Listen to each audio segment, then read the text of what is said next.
Do do do do do do do. Not including Do do do do do. Do do do do do do do do do do do do do do do do do.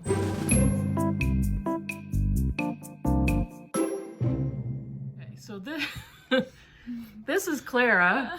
This is my middle schooler, and this is a video. Huh? That is me. That is her. We'll call her Becker Jr. So this video is for middle grade comfort reads. So Claire's going to be in a couple of videos for. I get to title it. Okay, yeah, she's going to title it, but because it's middle grade March, she asked to be involved, and I said, you know, why don't you get in some of the videos as an actual middle schooler? So here she is, and she's going to talk about some of the books that she really likes. I'm just going to be sitting over here in the corner.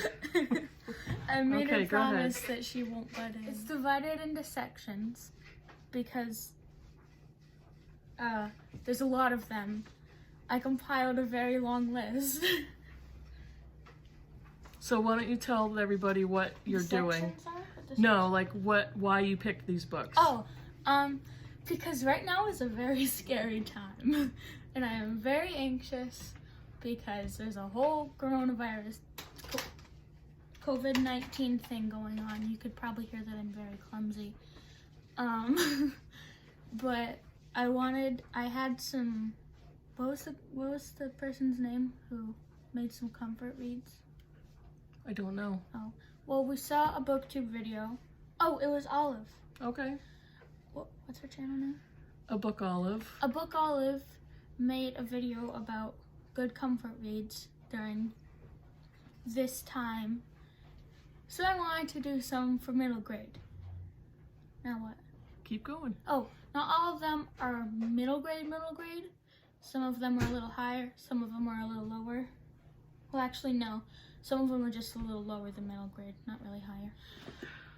They're the Puppy Place books. And you can hold them up and show them. Yeah. Oh wait, let me make Here, how about I'll be your prop holder. All right. No, let me see all of them. Oh. I'll be the prop holder. Like this. So those are the ones that I haven't read. There's Keep going. yeah, I organized them in the order that I want to talk about them because even though I'm clumsy and I forget a lot of things, I like to be organized. Bandit. We have a dog named Bandit. He looks nothing like this. He's way bigger than this. But I got this one because it says Bandit on it. We met a dog named Bandit that looked a lot like this at one of Bandit's shots, like when he had to get his shots at the vet. So that was actually pretty funny. Then there's Bear. I got this one because I read another one of the books that said, so I saw in a different book that Bear was a big dog. And he was a big puppy found on a snowy ski vacation. All right. The next one is Goldie. This is the very first book in the series, and she's a golden retriever, as you can see. Gus is a Labradoodle puppy. It says that on the back.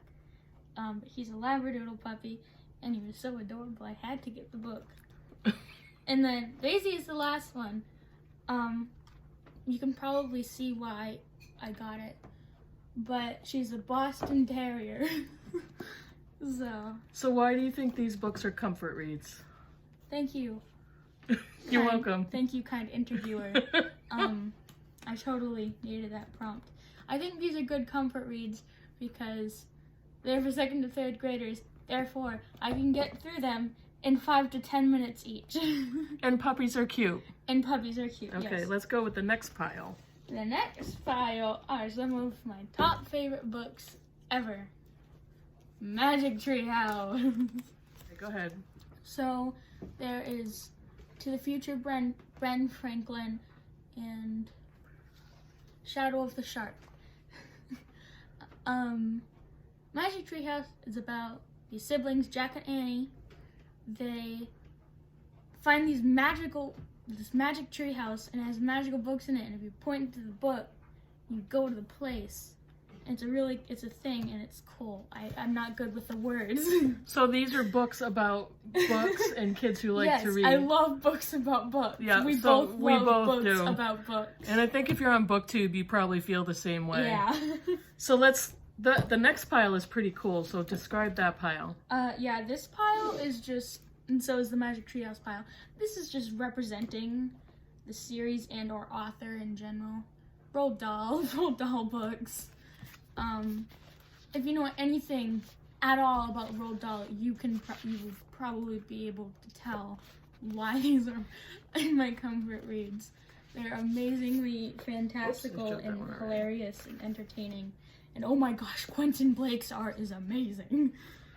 So yeah, she just mentioned Quentin Blake's art and his illustrations, and I want to be him when I grow up. She's another one that really likes the art on books, because I do too. But actually, this one, The Magic Finger, was one of the very first books that I read on my own. I think I was 4. You were not 4. I could read in kindergarten. You could. I could. I was reading chapter books in kindergarten. She did. How about the next pile?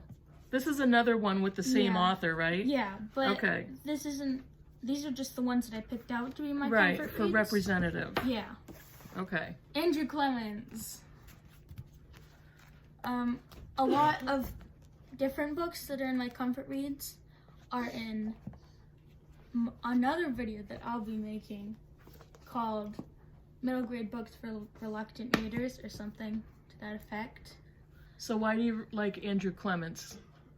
Well, it says on one of these books, yes, on the Map Trap, one of the reviews pretty much sums it up by the New York Times. Andrew Clements sets the standard for the school story. Also, the art is amazing, especially on the cover. But I love books with little tiny details in the art. And that has a lot of little tiny details. It was really fun.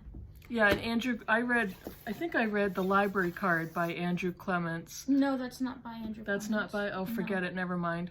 But it's Jerry Spinelli. Oh yeah, that's Jerry Spinelli. So like Clara said, the Andrew Clements books have a lot to do with stories about kids in school and surrounding school. Stories about books. And stories about books. Stories about comics. Which we love. Stories about book clubs. Yep. So what's your next one? Dear Sister. I actually read this book because of my school library. It was in one of the things, many things that they have challenges and stuff. So I read it. What's the story about? It's about this kid, and when he's 8, he gets a new sister. He tries to put some true to life things in the baby book, but they won't let him, so he makes his own book. It's not a true story, by the way. But he tries to write in the baby book, she is very annoying and stuff like that.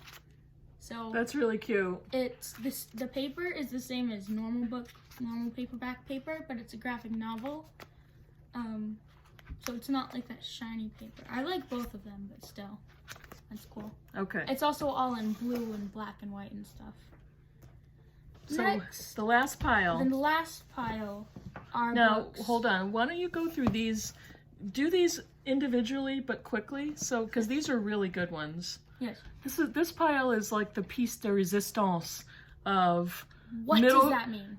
It's French for the best of the best, like save the best French. for last. I don't know French. You will soon. Yes, I'm taking So a French class. this pile is are really good books for middle grade readers that are really good stories and very well written. Mom. Yes. Okay, go ahead. It's my channel. Yes, I have to talk. It's my video. Okay, go ahead. I'm talking over Introduce the pile. Go ahead. All Newbery winners, not honors, Newbery winners. Even better. Yes. Well, they're all good books. Mom. Right. Okay, go ahead. Lois Lowry's The Giver. Stop. Stop. Go. I was trying to help. I was your prop holder. Okay, then. I'm the prop holder. The Giver. I would expect almost all of you to know what The Giver is. Do you want me to read the back of it a little bit? Sure. Okay. Jonah's world is perfect. Jonas. Jonas's world is perfect. Everything is under control. There is no war or fear or pain. There are no choices. Every person is assigned a role in the community. When Jonas turns 12, he is singled out to receive special training from the giver. The giver alone holds the memories of the true pain and pleasure of life. Now it's time for Jonas to receive the truth. There is no turning back. I read this, and it's the first in a trilogy. I've read it. No, very good. Quartet. Oh, it's a quartet, and it's the first one. But you don't have to read all no, of them. You don't have to read them in order, right? No. Very good. I've read it like 10 times at least. Not exaggerating. And that one's by the same author. Yes, Lois Lowry. It's her Ugga Newbery winner. The title? Number the Stars. Number the Stars. Number the Stars. It's about a World War II. It's in... Can we cut that part out? Okay. I lost my words. That's all right. It's 1943. Yeah. In 1943, what's her name? This Anne-Marie girl named... Johansson? Anne-Marie Johansson. Anne-Marie Johansson has a friend who's Jewish in World War II. She has to protect her friend. And a lot of things go wrong. It's really good. That sounds really good. I don't want to spoil it. Okay. This next one is another one of the books, one of the very first books that I read. From the Mixed Up Files of Miss Basiley Frankweiler. It's because of a teacher. One of the best reasons to read a book and discover a book you love. In elementary school. Oh wait, no, it wasn't one of the first. I read that in 5th grade. It definitely wasn't one of the first chapter books, but do you want to say? It's about this pair of siblings, Claudia and I don't remember her brother's name. Neither do I.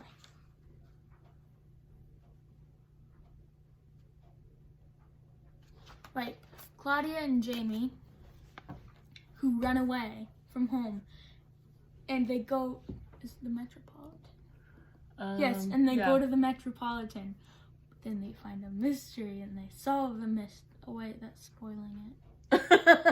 No, but okay, if you say it's a mystery, then they know that somebody's going to solve the mystery. So you didn't spoil it because you didn't say what the mystery gets solved. Probably. You never know. And this is a classic classic book of children's literature, and I actually read it last year and loved it. I made her read She made me read it. The library card. And it was published in 1967. Oh yeah. E.L. Konigsberg, she was awesome. I love her books. She's dead. But it was a really great book, and I'm not happy that she's dead. Okay, we have one more book. I don't want E.L. Konigsberg to be dead. Let me just say that. Let me clear that up. If we can gather our thoughts, there's one more book. Okay, what's the last one? This one doesn't have a book jacket because Clara's famous for getting rid of the book jackets. Yeah, I don't like them. Okay, go ahead. Holes. It's upside down. What? No, it isn't. Look, because they can read the title. But it's upside down. No, it isn't. But it... Oh, wait, no, it's not. Go ahead. Tell them what Holes is about. Right, it's about this guy, Stanley Yelnats. And I only remembered his name because Stanley is Yelnats spelled backwards and both ways. But he is falsely accused of a crime, and he has to go to this desert camp prison. And then there's this really big mystery that they have to solve. It was made into, I think it won some awards, an award-winning Disney movie, but it's not like a Disney movie. You can tell that it's Holes. Well, yeah, it's a live-action movie. Yeah, it's a live-action movie. But this is one of the very, very, very, very rare cases that we say the movie lives up to the book. Yeah, it was a very good movie, and it was Shia LaBeouf was the main character in the movie. I have no idea who that is. He's the main guy in the movie. He was Stanley Yelnats. Oh. Yeah. Okay, so we're gonna go now. So well, I'll be leaving. She'll be leaving now. But so this was Clara's introduction to BookTube. And it wasn't my introduction. No, I mean being in a video. Yeah, so she just wanted to show you some books, and if you're parents and you're stuck in the house and your kids are going stir crazy, if you can find them at your local bookstore who will deliver or ship them to you, try to do that instead. Anyway, that's about it. And if you're a parent and you have kids that need to sit, we're leaving. Have a good day, everybody. Thanks for watching. Bye.